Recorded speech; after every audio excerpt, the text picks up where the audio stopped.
Nanti saya siapkan satu lembar kertas, tolong tulis nama Anda yang jelas. Nanti saya beri 2 pertanyaan, harus dijawab berdasarkan hatimu dan pengalamanmu, jangan teorimu ya. Artinya sesuatu yang Anda berkata, kalau saya kerjakan itu, ini memang ya saya ngalaminya begini ya, oke ya. Nah sebelum itu dengerin dulu, saya mau sharing sesuatu. Kita masih belajar tentang Abraham. Abraham dikenal sebagai bapak segala orang beriman, ya, bapak dari segala orang yang percaya. Sekarang ini kalau kita mendengar nama Abraham, maka kita berkata Abraham apa sangkut pautnya? Iman. Mesti orang begitu ya. Nanti ada yang berkata yang lain lagi, tapi kita berkata pada umumnya kalau kita bicara soal Abraham, kita bicara soal faith, bicara soal iman. Nah, orang Kristen, semua kita terutama, saudara itu harus jadi orang yang sebenarnya, tanda petik ya, cukup piawai, cukup skillful, cukup terampil dalam bermain, tanda petik, dengan iman ini. Karena tiap kali itu akan muncul kebutuhan-kebutuhan kita, kenyataan, tantangan, dan sebagainya itu akan muncul. Nah, bagaimana kita bisa membuat itu begitu real dalam kehidupan kita. Saya mau cerita pengalaman, dan karena tidak butuh banyak waktu untuk Anda menjawab 2 pertanyaan nanti, ya kan? Sebagian Anda mungkin akan menjawab dengan sangat singkat, sebagian butuh panjang lebar, tidak masalah. Akan cukup banyak waktu. Tapi ini yang saya mau ceritakan. Ketika saya bertobat lahir baru, dan saya beberapa bulan setelah itu, saya ngerti panggilan Tuhan, bahwa Tuhan panggil saya jadi hamba Tuhan sepenuh waktu. Tapi ternyata dari pihak orang tua ada penentangan, walaupun tidak keras sebetulnya. Tapi mereka berkata begini, aku ini kata orang tua saya telah lihat begitu banyak hidup contoh pendeta, hamba Tuhan. Hidup mereka itu susahnya luar biasa. Kalau majelisnya kuat, mereka dikendalikan oleh majelisnya. Dan banyak dari antara mereka puasa karena terpaksa. Jadi hidup mereka itu susahnya luar biasa. Aku tidak mau kamu anak laki cuma 1 yang aku punya, adik saya 2 perempuan semua. Dan berkata bahwa kamu tidak mau, kamu menderita, kamu susah hidupmu. Aku pengen kamu diberkati, aku pengen kamu maju, aku kepingin kamu ini berkembang dan jadi orang yang oke. Tapi aku tidak kepingin hidupmu susah. Jadi lebih baik kamu kerja biasa, kerja sekuler, lalu kemudian nanti waktumu kamu bisa pakai sebagian untuk melayani. Kelihatannya bijaksana, tapi saya mengerti ada panggilan Tuhan yang sangat kuat dalam hidup saya untuk mengabdikan diri saya sepenuh waktu bagi Tuhan. Nah, suatu hari saya mendengar kesaksian-kesaksian dari orang bernama Kenneth Hagin. Ada teman saya yang suka baca bukunya Kenneth Hagin, dan dia cerita ke saya, oh Kenneth Hagin ngalami gini, Kenneth Hagin begini. Dan kemudian dia berkata, semua itu bukunya soal iman. Bahkan logonya itu ada tulisan iman, faith, iman. Nah, saya tertarik saudara, pengen ngerti tentang Kenneth Hagin itu ngajar apa. Di Semarang waktu itu ada satu toko buku Kristen yang punya misionari dari Amerika. Jadi banyak buku bahasa Inggris di situ. Saya hobinya ke sana, bukan beli buku, numpang baca. Kalau Anda di luar negeri, Anda itu enak. Buku yang dijual, itu Anda boleh baca seharian, tidak usah bayar dan tidak diusir. Ada ruangan gedenya, ada sofanya, di ujung sana Anda bisa beli kopi, Anda bisa baca, kalau nggak punya duit baca aja, tutup, kembalikan lagi, Anda pulang. Itu enak. Di sini, kalau begitu, dimaki-maki orang, saudara. Dan sekarang diplastikin semua, bahkan isinya apa nggak pernah jelas. Jadi, tapi saya coba dengan berbagai cara saya baca. Kalau sudah mulai dilirik orangnya, tutup bukunya, pindah. Ntar dia nggak ngelirik, balik lagi, terusin lagi. Kadang satu buku bisa 3-4 kali saya bolak-balik ke toko buku, hanya pengen baca, curi baca, karena nggak punya uang. Nah nanti makin hari, makin gede, orang tua saya makin mulai beri uang, saya simpan bukan buat untuk makanan. Saya simpan untuk beli buku, yang saya beli bukunya Kenneth Hagin. Saya nggak bisa beli yang tebel, saya beli yang tipis, yang 10 menit baca habis, saudara. Saya koleksi buku seperti itu, saya baca. Lalu kemudian saya suka sekali, saya bilang, Tuhan, ini orang hebat ya. Lalu dari buku itu saya berkata begini, kalau aku ini kenal dan ngerti yang namanya iman itu apa, beres. Hidupku tidak mungkin susah, tidak mungkin kekurangan. Pokoknya aku mesti ngerti iman itu apa. Memang ada di Ibrani 11 ayat pertama, iman adalah ini. Itu kata teorinya Alkitab berkata begitu, ya kan? Tapi kenyataannya itu iman itu apa? Saya pengen ngerti, saya pengen punya iman itu seperti apa. Karena itu begitu real.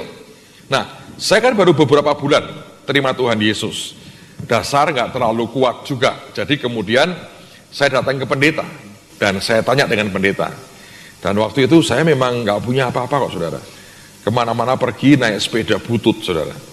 Jadi saya tanya dengan pendeta pertama, Pak pendeta, tolong tanya Pak, iman itu apa sih Pak? Oh, anak muda bagus sekali.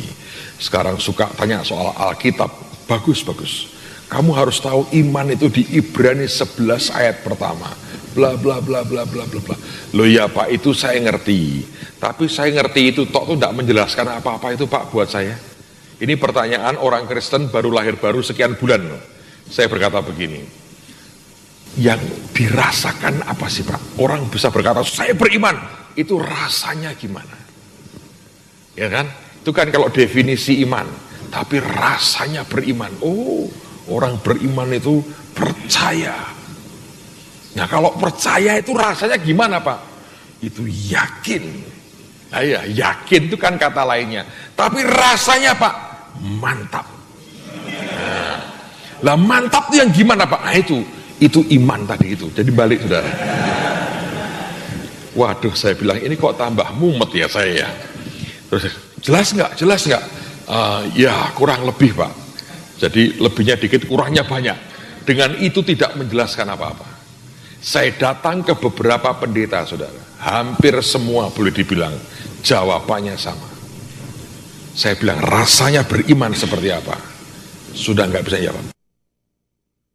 Yang terakhir saya ke gereja di sini, di Ungaran ini ada gereja. Gembalanya sudah almarhum. Saya datangi, orangnya baik. Saya bilang, Pak pendeta, iman itu apa? Orang Bali dia. Oh bagus sekali, tanya soal hal-hal rohani. Pendeta, kalau ada anak muda tanya soal rohani suka sekali. Iman adalah ini. Ibrani 11 ayat yang pertama berkata begini. Ya saya bilang ini sama juga nih, saya pikir gue udah tahu nanti baliknya ke situ. Betul, saya tanya terus, dia nggak bisa jawab.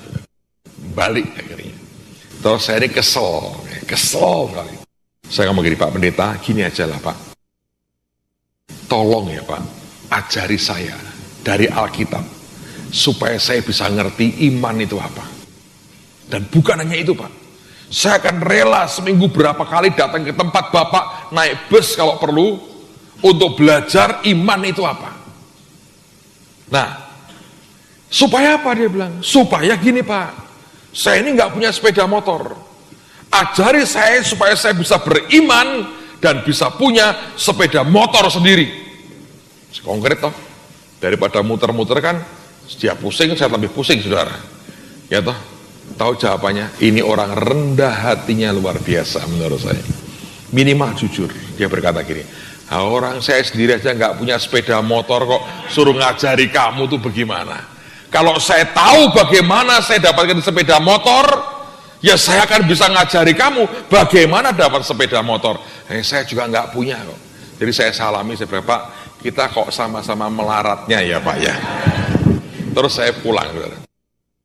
Sejak itu saya berhenti tanya pendeta, iman itu apa? Dan saya harus berjuang, bergumul dengan Tuhan.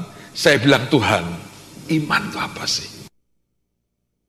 Kalau Anda dengerin semua yang saya saksikan, mau tidak mau kita akan melihat di dalamnya faktor yang sangat dominan, namanya iman sebetulnya. Tapi iman itu apa sih? Percaya. Apakah dengan itu Anda sudah berani mengatakan dengan percaya itu Anda sudah hidup berkemenangan? Enggak. Buat apa sebetulnya pengertian itu? Kan itu belum pengertian yang sebenarnya. Jadi pertanyaan saya yang pertama adalah, tolong ditulis saudara. Saya minta jawaban. Iman itu apa sih, saudara? Menurut saudara, iman itu apa? Kalau saya ini seorang anak kecil, tanya kepada saudara, ya toh, Bang, iman itu apa sih, Bang? Pokoknya percaya, jangan tanya-tanya. Nggak bisa, saudara. Nggak bisa kan? Anda harus menjelaskan. Kalau Anda main marah, itu seperti anaknya Pak Victor. Jose kecil, kelas berapa ya? TK. Playgroup lah, playgroup yang English program. Gurunya tanya, diajari matematika ini, 2 and 3 same or not? Ngerti ya? 2 dan 3 ini sama enggak? Dia bilang sama. Gurunya pengen membuat dia itu mereview jawabannya, 2 and 3 same or not? Sama. Jose, 2 and 3 same or not? Sama ya sama. Dari tadi saya ngomongin sama ya sama. Kok tanya terus? Sama pokoknya. Ini anak kecil. Kalau Anda tanya, Mas, iman itu apa sih? Iman ya iman. Enggak jawab. Ngerti saudara? Anda harus, kalau ada orang menurut saudara sendiri, bukan teorimu loh ya, bukan teorimu. Iman itu apa sih? Iman adalah ini. Ya saya ngerti. Tapi pertanyaan saya begini, iman yang Anda ngerti itu apa? Bukan apa yang Alkitab katakan dan Tuhan katakan. Jangan. Iman yang saudara ngerti itu apa sih sebetulnya? Ada yang bilang, sejujurnya Pak, saya juga kagak ngerti apa-apa. Nah itu boleh juga. Loh, kalau emang begitu gimana? Ya boleh toh.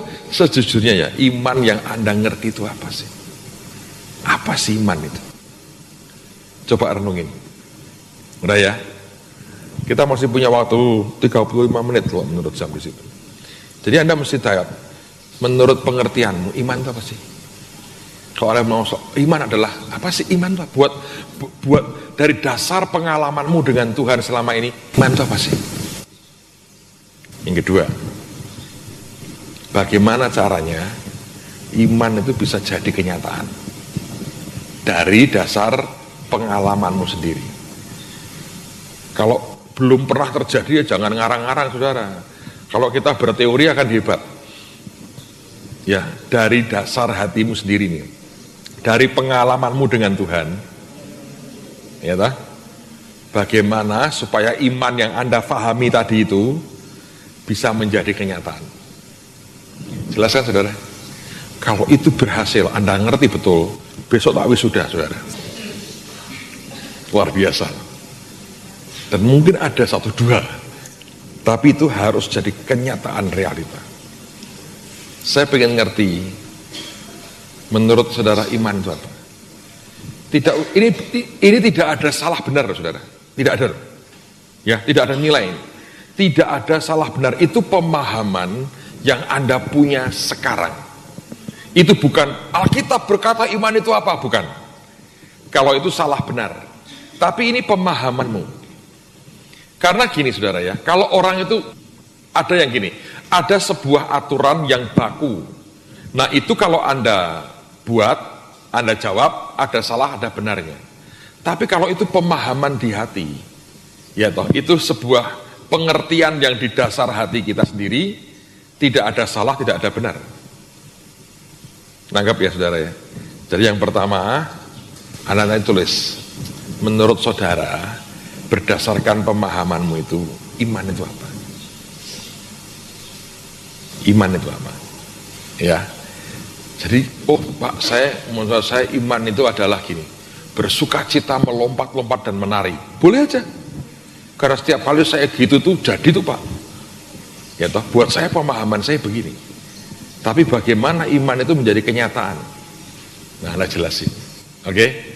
Anda punya waktu 20 menit. Jelasin. Kalau bisa sepanjang lebar mungkin, jadi sebuah pewahyuan besar abad ini, saudara. Siapa tahu Anda termasuk orang-orang yang menggoncangkan dunia, menjungkir balikkan dunia. Tapi kalau setelah dijungkir balikkan, dibangun lagi dengan lebih baik, ya. Ayo, Cukup 2 pertanyaan, Anda punya waktu 20 menit. Saya tunggu dengan sabar.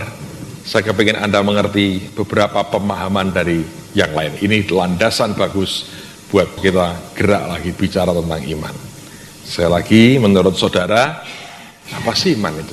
Saya mumet Pak, saya tidak pernah beriman. No. Ya sudah, ngomong aja, maaf Pak, saya pusing, tidak pernah beriman. Wong saya tidak beriman, ya semuanya jadi. Wow, hebat sekali, bisa. Ya toh? Kita lihat siapa, mungkin ada orang-orang punya karunia khusus. Right? Saya kepengen bacakan beberapa apa yang Anda tulis. Tidak akan saya lihat namanya, saya akan membiarkan tangan saya memilih sendiri. Goyang-goyang dulu. Terima kasih. Ya, biarkan kita dengarkan akan beberapa pandangan menarik.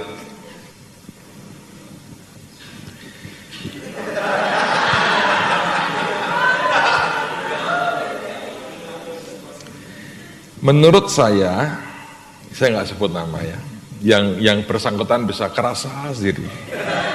Menurut saya iman adalah sesuatu yang belum pasti.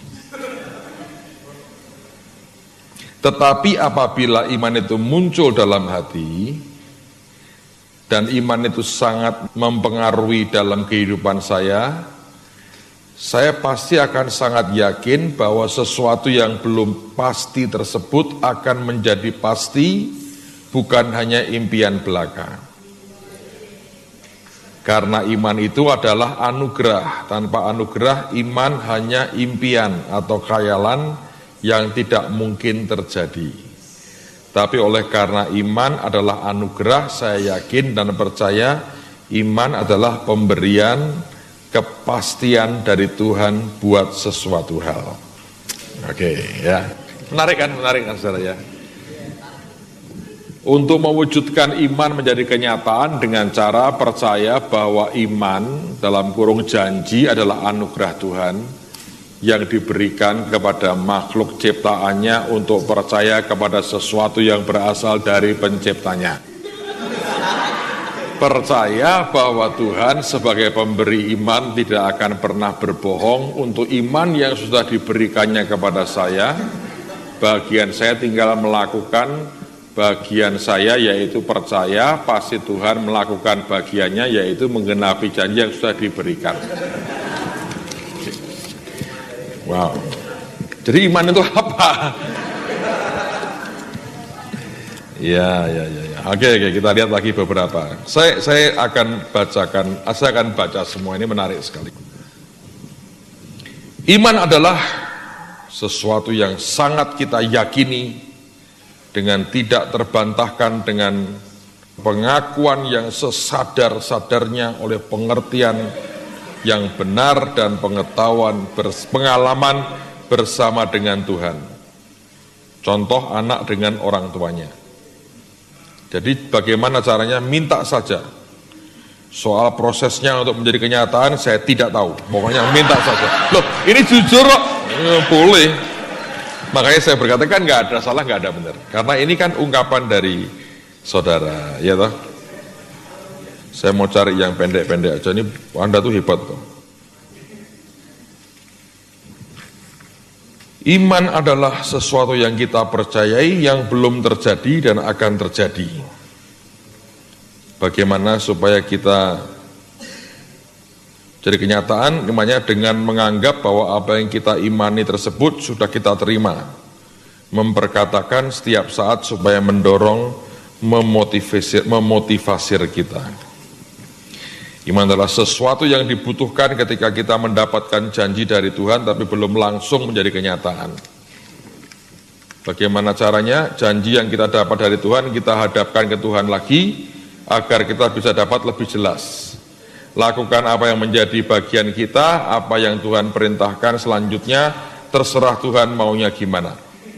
Tetap percaya walaupun diperhadapkan oleh kenyataan yang berbeda. Oke. Ini gampang-gampang susah kalau saudara. Kalau kita ini sangat jago soal iman, semua kebutuhan kita sudah selesai hari ini. Kenyataannya pergumulan masih banyak. Ya, jadi tidak ada satu pun yang mengerti benar-benar itu sebenarnya ini proses pemahaman kok. Ini ada yang jawabnya bagus sekali. Iman itu apa? Iman adalah sukacita. Sukacita maksudnya mungkin ya. Oke. Itu juga ya boleh juga, nggak apa-apa. Saya lihat lagi yang ada yang menjawab gini, iman yaitu sesuatu yang Tuhan taruh dalam hidup manusia sebagai basic atau landasan, sebuah jembatan untuk melambungkan antara makhluk ciptaan dengan Sang Pencipta. Wow. Ternyata banyak filosof hebat.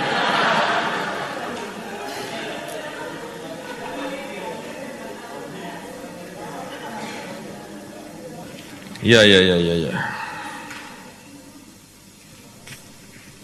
Iman adalah suatu tindakan yang harus dilakukan. Bagaimana jadi kenyataan? Iman menjadi kenyataan karena kita melakukan sesuatu hal yang di dalamnya ada kebenaran dan kepastian dengan tuntutan agar kita melakukannya dengan penuh ketekunan sehingga ada masa saat di mana kita tidak ingat kapan kita mulai lakukan, maka dengan cara dan waktunya Tuhan kita kerjakan buat kita dan kita dapatkan apa kita imani. Ya.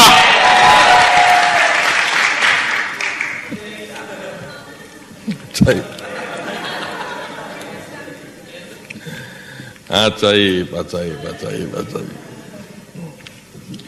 Saudara ini ternyata sudah mengalahkan Plato dan Sokrates.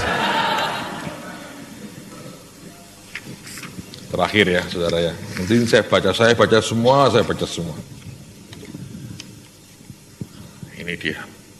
Iman menurut saya adalah perkataan atau firman Tuhan yang ditaruh dalam hatiku di mana saya yakin benar itu dari Tuhan. Jadi apapun yang orang lain katakan atau dunia menentangnya, saya tahu kalau dari Tuhan pasti akan terjadi. Satu orang diselamatkan, seluruh keluarga diselamatkan. Saya pegang firman Tuhan dan satu persatu keluarga saya mengalami Tuhan, mulai dari orang tua saya dan paman. Bagaimana caranya agar menjadi kenyataan? Saya cuma melakukan bagian saya walaupun sebenarnya kalau dari Tuhan saya nggak perlu lakukan apa-apa. Saya cuma hidup dari janji Tuhan. Dalam kasus di atas saya cuma bisa berdoa dan kalau disuruh puasa ya puasa aja buat mereka. Kalau disuruh perkatakan firman ya saya sampaikan kepada mereka. Oke. Bagus. Saya melihat sesuatu yang unik Anda buat di sini. Saya mau baca nih satu persatu supaya saya bisa memahami seberapa Anda. Tapi saya melihat banyak. Ini saya berkata tidak ada salah, tidak ada benar karena itu merupakan bagian daripada apa yang menjadi ekspresi dari hatimu. Thank you buat waktunya Anda tulis ini dengan baik. Saya pikir tidak ada tulisan yang sangat jelek, semuanya oke. Saya bisa baca. Saya pikir ada satu yang warnanya hijau, ini pulpennya saya mau baca sekali lagi buat saudara. Sebab kita menghargai sesuatu yang berbeda. Iman adalah sesuatu yang kurasakan, yang timbul dalam hati, yang mempunyai kesan dan sesuatu yang dapat terjadi secara real. Dari apa yang saya alami, iman ini terjadi dikarenakan hal yang tidak biasa terjadi, dan aku belum pernah mengalami sebelumnya. Yang biasa terjadi dalam diriku adalah sesuatu langkah yang ekstrim, berani melakukan hal itu walaupun ada rasa takut seperti keluar dari tindakan kenyamanan, dan hal itu sering berhasil saya alami karena ada rasa suka kepada apa yang saya imani. Oke. Tiap orang punya ekspresi yang berbeda dan iman itu sebuah dunia yang menarik sekali. Nanti kita bahas lagi.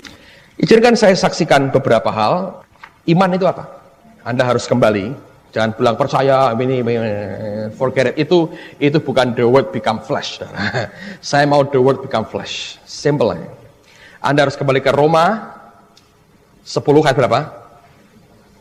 Iman datang dari pendengaran oleh kata firman dari kata rema. Kalau Anda mau ngerti iman itu kayak apa, Anda harus punya rema.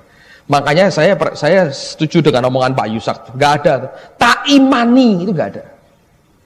Dulu saudara, dalam kebodohan ya, ini kebodohan ya, cerita kebodohan ya, saudara. Bermegah dalam kelemahan, ini cerita kebodohannya itu bermegah dalam kelemahan. Dulu kita ini kan anak-anak muda, nggak ngerti apa-apa, nggak punya apa-apa. Diajari ngimani, pokoknya ngimani. Bahasa mengimani itu kan maunya sendiri. Menurut saya gini, masalahnya Anda punya iman apa tidak, itu aja. Nggak usah ngimani. Dulu kami belajar mengimani.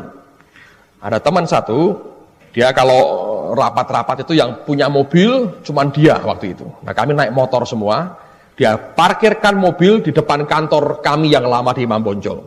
Dia naik mobil Toyota Corolla apa saya lupa, sedan. Kami lihat keluar, wah ini mobil bagus ya, baru ya.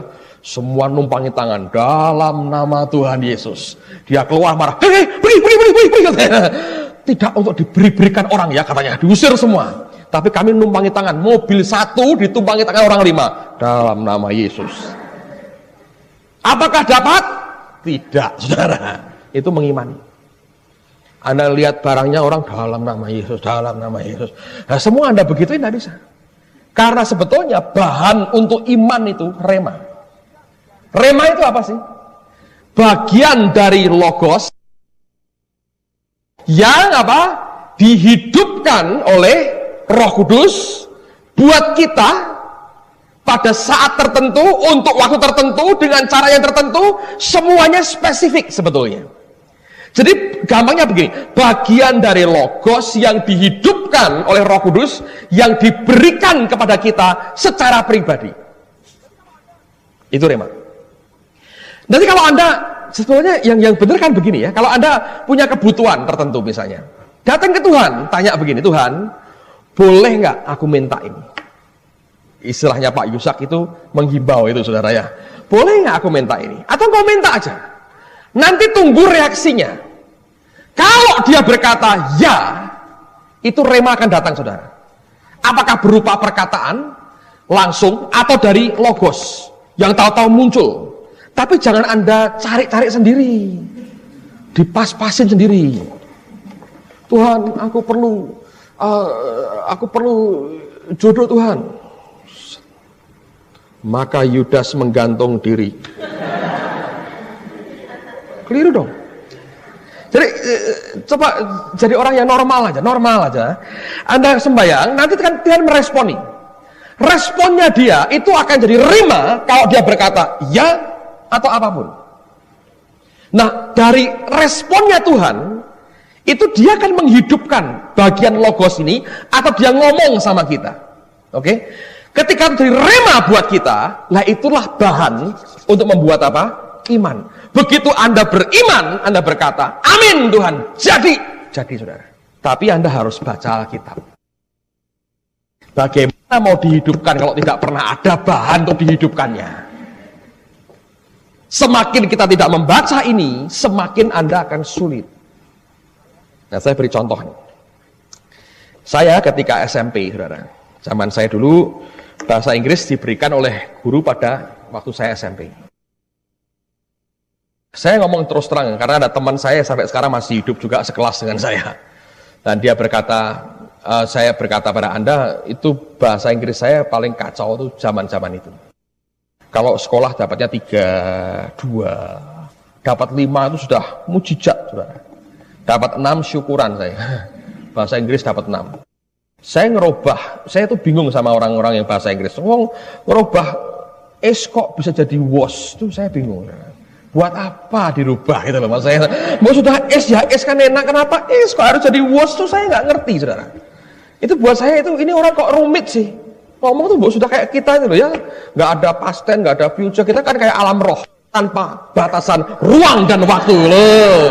Bahasa Indonesia itu kayak bahasa surgawi, saudara. Anda mau ngomong soal 5 juta tahun lalu, tetap ngomongnya bahasanya, nggak usah mikir istilahnya, tinggal ngomong aja. Kalau ini kan mikir, pakai S atau pakai was atau pakai apa, bingung saya, makanya dapat 3, dapat 2, saudara. Sudah lewat, lolos, nilainya merah kalau ulangan. Di rapot nilai merah. Saya masuk SMA, saya sekolah di Loyola, salah satu sekolah yang paling berat. Dan setiap hari kami dapat bahasa Inggris 2 jam pelajaran. Sebab mereka berkata, sekolah ini menyiapkan orang untuk masuk perguruan tinggi. Jadi kami diajari 5 macam pelajaran bahasa Inggris. Dari conversation, ada grammarnya, ada business English-nya, ada macam-macam saudara. Pokoknya 5 macam. Terus translation, pokoknya 5 macam. Setiap hari 2 jam. Dasarnya sudah nggak ada lagi. Dapat kayak begitu, tambah parah. Dapatnya 1, 2, 1, 2, kayak begitu. Terus saya menghibur diri. Yang penting kan menggunakan bahasa Indonesia yang benar. Tapi kalau ulangan bahasa Indonesia 6,5, sama juga, nggak 9, 6,5 saudara. Bahasa Indonesia itu lama-lama tak pikir-pikir lebih susah dari bahasa lain saudara. Tapi kalau dibuat ngomong enak tanpa mikir gitu ya. Nah, suatu hari saya bertobat terima Tuhan Yesus. Tahun 80 kita buat buri di Tawangmangu. Itu pertama kali saya ketemu Raymond Mui di situ. Jadi waktu itu saudara, tamu yang datang pembicara itu dari YWAM, itu Mission, itu 17 orang dari Hawaii datang, 17 orang. Teman saya ngomong gini, panggil saya, ini tamunya banyak nih, orang macam-macam negara ini. Kamu kan dari Loyola, Inggrisnya mesti bagus. Siapa bilang? Ya semua orang berkata gitu, Loyola atau Inggrisnya bagus. Loyolanya bagus, sayanya enggak, saya berkata gitu.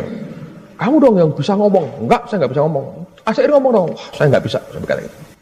Jadi saya menghindar dari mereka, saya nggak pernah mau ngomong dengan mereka, tapi hati saya tersiksa luar biasa. Pengen ngomong, nggak ngerti ngomong apa saudara, dan nggak bisa.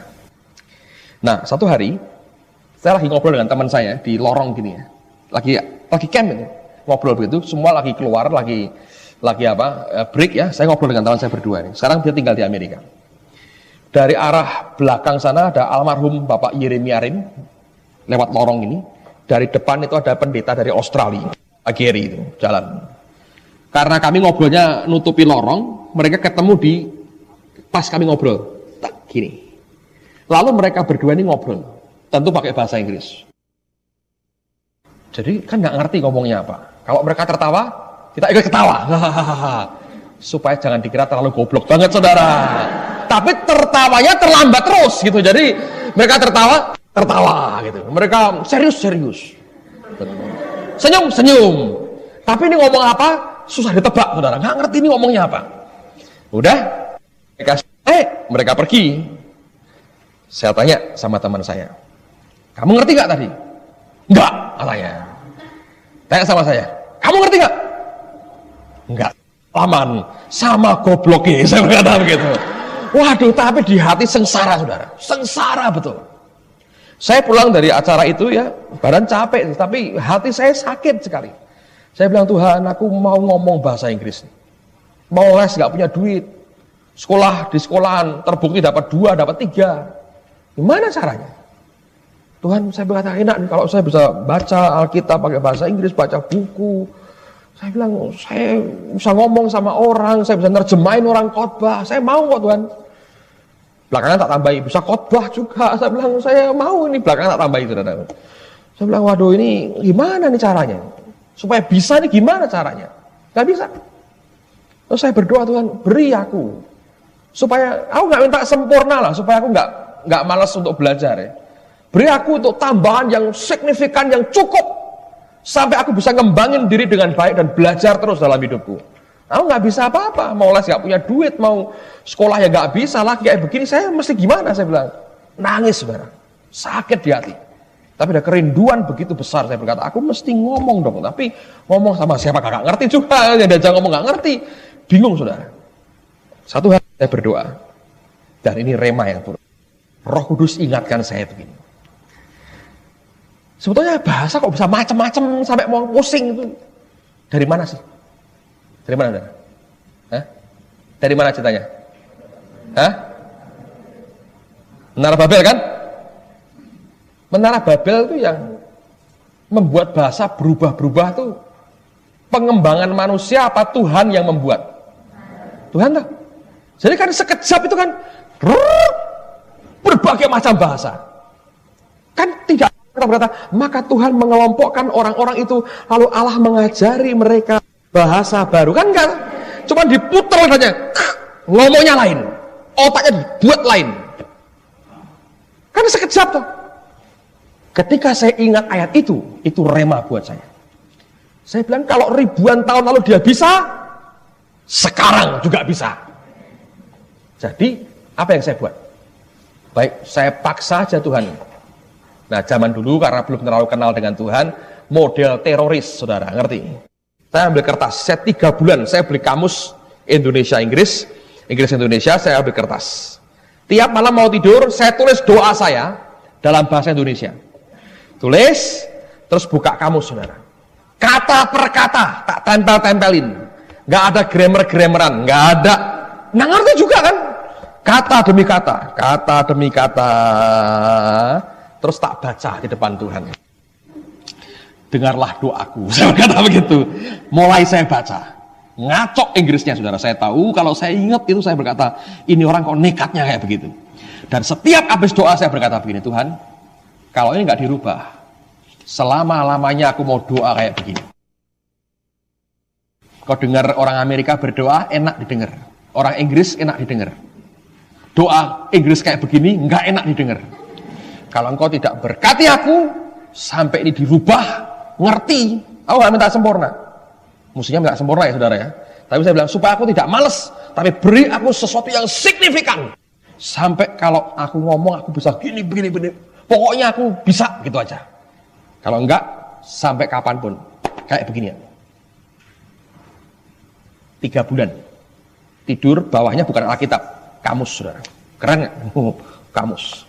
Sama doa yang tertulis. Saya doa. Dengar doaku. Terakhir, saya bilang, pokoknya Tuhan, dirubah. Kayak gini terus. Oke, mari angkat tangan sama-sama di hadapan Tuhan. Terima kasih Tuhan, terima kasih Tuhan, terima kasih Tuhan, terima kasih Tuhan, terima kasih Engkau baik, Engkau luar biasa, kami percaya sesuatu yang ajaib, pasti Tuhan kerjakan di dalam hidup kami. Tuhan Kau bangun manusia roh kami, bangun manusia roh kami, bangun manusia roh kami. Ajari kami Tuhan, dari apa yang berasal dari hati-Mu sendiri. Terima kasih Tuhan. Dalam nama Yesus, mari bersyukur, berterima kasih kepada Tuhan.